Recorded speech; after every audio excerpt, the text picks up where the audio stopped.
Let us get started by setting the stage for, I think, the importance of today's conversation. Teaching is about relationships, and teaching is about forming those connections with your students, and that you're not going to get anywhere unless you have those relationships. And so SEL curriculum and SEL practices help you refine that. For me, one of the biggest things is taking a class and transforming it into a family. And that's exactly what the practices we use do. We create a family within our classrooms. Strong learning really happens when children feel welcomed, when they feel safe, when they feel included in the environment, included in their learning, comfortable making mistakes, comfortable challenging themselves.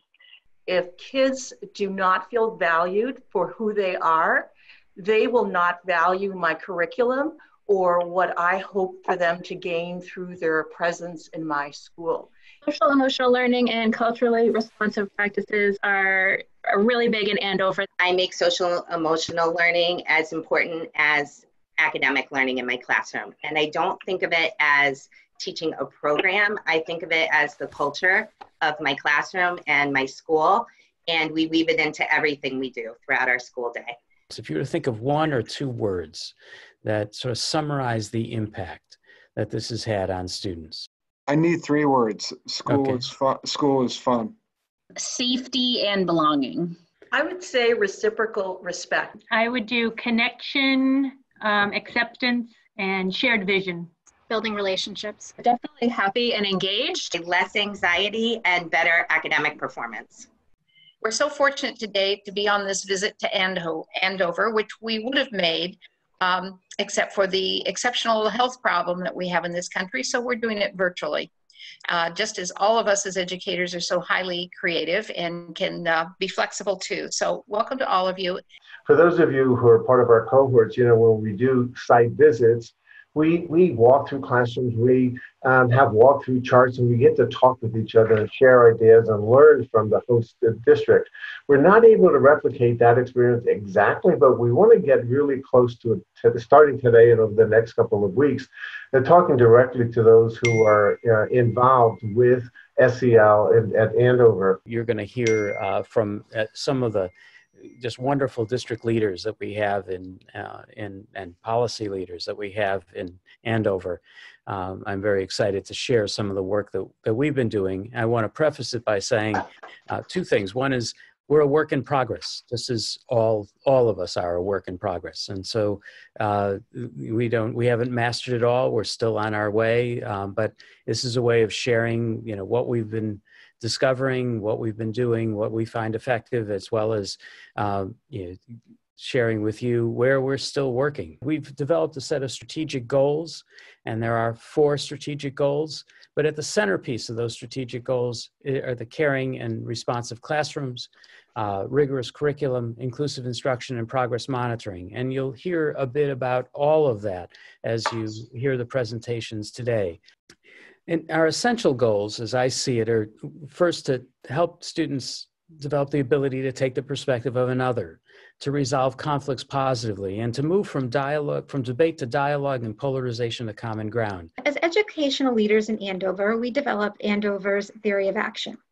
I think it's important to note that the theory of action is something that's agreed upon by all of our stakeholders. And when I talk about stakeholders, I mean our teachers, our support staff, our administrators, and our school committee. Our shared mission is to collaborate to create safe, caring, culturally responsive classrooms and schools, and partners with our families and our community to support students' academic growth and their social and their physical and their emotional well-being. We want our students to be aware of and respectful of differences, curious about differences, engaged by differences. And I think when we all take on that responsibility and when we all have a commitment to that, it creates opportunities for our children to learn from us and from our actions and works towards the collective good. And that is the basis, again, I believe, of the education and knowing that we all have something to offer. This mission evolved into what we're calling our SEL Sprint. So the SEL Sprint came up with 4 major initiatives. So our first initiative really was to focus on professional development for our staff in order to advance the goal of caring and culturally responsive classrooms and schools. And I think it's really important as leaders to recognize that before you can push social emotional growth forward, you have to educate your leaders and your staff members and the people that are working with the kids. And, you know, even as we are grappling with what's the exact definition of social emotional learning, if we are the leaders and we're still struggling with that, imagine how sometimes classroom teachers feel. Our second initiative was to contract with Panorama and administer surveys to our students and our faculty. We contracted with Panorama Education as an organization that specializes in helping schools gather data to improve school climate and culture, as well as to support students' social emotional learning. We have student competency surveys in the areas of social awareness, growth mindset, and grit.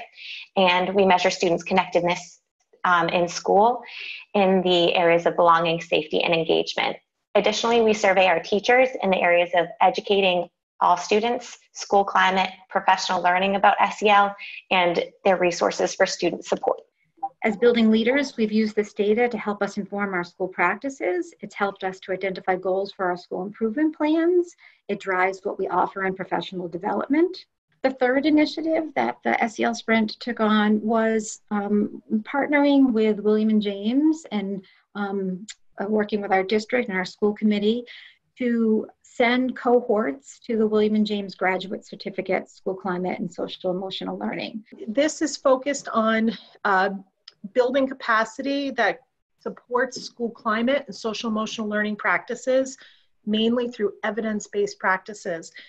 And really, our goal is to have a group of leaders, very much in a distributed leadership model, where they can feel empowered to bring back the work and share and make a distinct change within their districts. And then our fourth major initiative of the SEL committee has been to establish our district school-based cultural climate committee, or what we refer to in Andover as the C3. Each of our individual schools have a C3 committee. It may not exactly be called that, but that's the work that they do. And then we send representatives to the district committee to talk about what's happening there and then bringing it back to the school.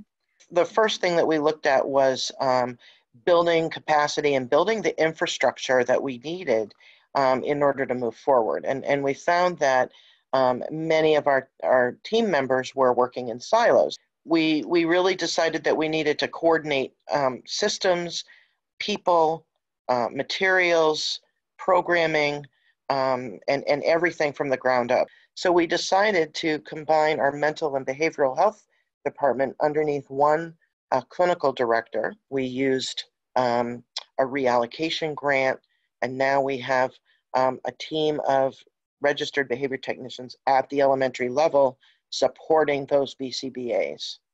A few years ago when we started the work, we had no real intervention programs for our students. We have a wonderful, talented team of social workers. We're very fortunate. We've got 20 social workers deployed at our schools, but we have no real program models wrapping around the students.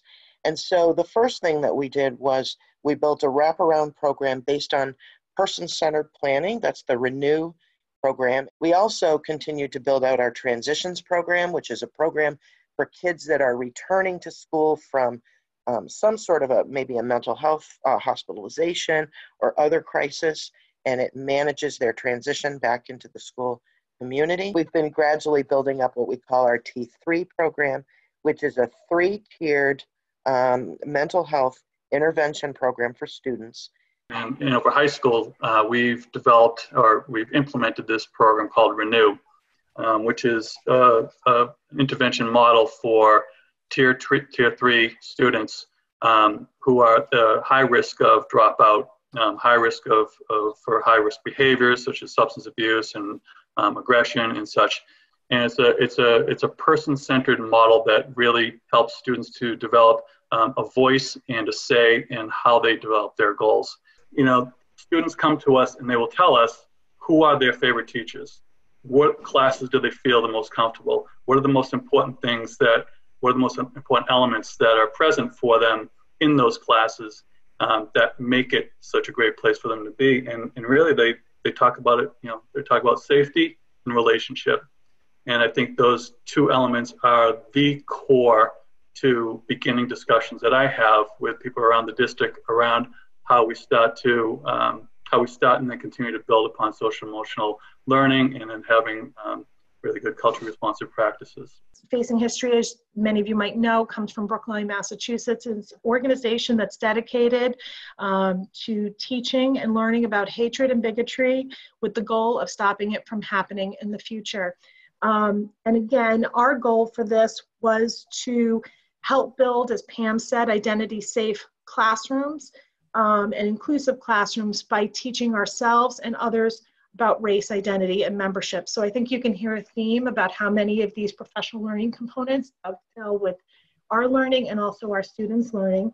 We had a really massive initiative last year to revamp all of our children's libraries, K through 5, to have our bookshelves really reflect what we call windows and mirrors. I see myself in those texts as a student, no matter what my race, gender, background, or ethnicity might be. And I also see windows on the world of communities and individuals that may be different from myself and my own experiences. The implementation of SEL and cultural responsive practices in terms of literacy has really been twofold. First, we worked hard to build classroom libraries in every classroom that would represent many diverse cultures in many different ways. We were given hundreds and hundreds of books per classroom. It's really quite amazing. And you should have seen the kids' faces as these books came in. They really are culturally responsive. They really are diverse. They allow you to see diverse people in a variety of situations.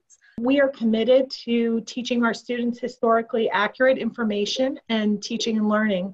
And so we nicknamed this OCON, the acronym for One Community, One Nation, is rooted in civic dispositions and teaching students race, identity, and membership, and what it means to be a citizen in a community that understands and lives by those principles.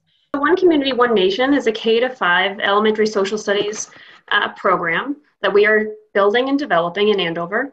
It is a social studies program that integrates with the arts and with literacy.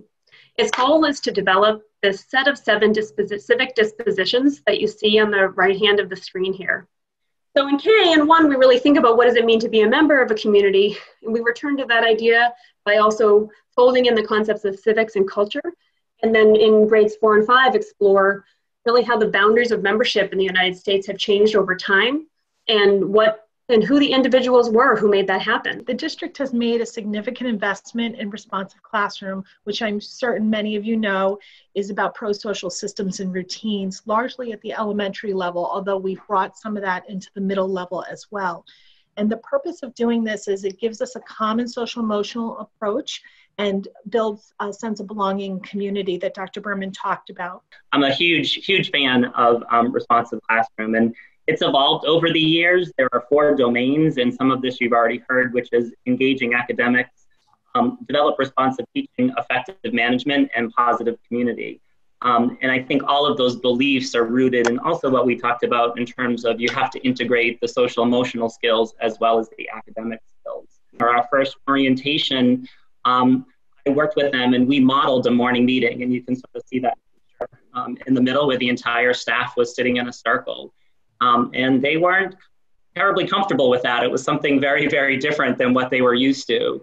But we modeled a morning meeting, which consists of 4 parts, a greeting, a morning message, a sharing activity, and just a group activity. This plan, this morning meeting routine started to become more than just something I did every morning, but it was embedded in what I did in the educational academic side.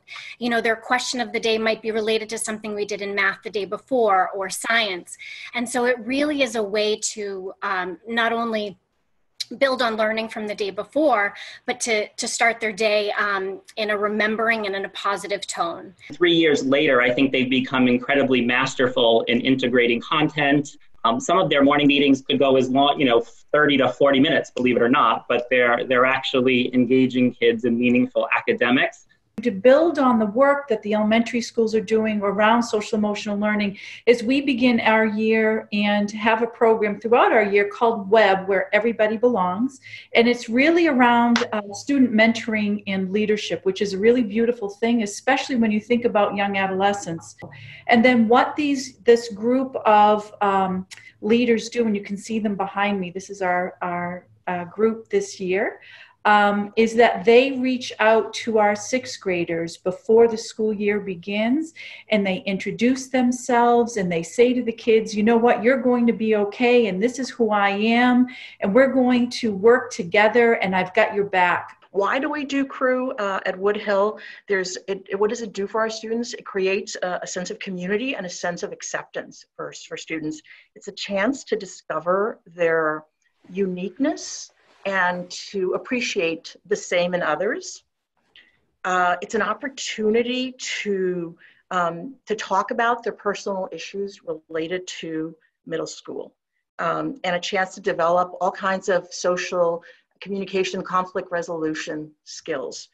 When we allow them to discover the power of their voices, we think that this inevitably leads to a positive vision of their future. Because to be seen is what we all want. To be heard is what we all want.